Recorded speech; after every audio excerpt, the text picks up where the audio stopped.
Okay guys, I'm here in Anderson, Indiana at the new location at Storage of America, 1201 East 5th Street.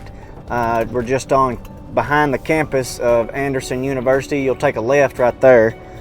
Just 4 miles from I-69, exit 226. You'll want to come all the way here to the end of this street. And I've got signage up there at the entrance, and then you'll just keep coming around all the way. You do not pull in the Storage of America parking lot, but follow the Truck Parking Club signage.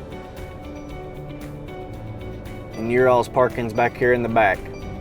Got 5 spots ready for you guys. Anderson, Indiana, I-69, exit 226, just behind Anderson University, and here's your guys' parking.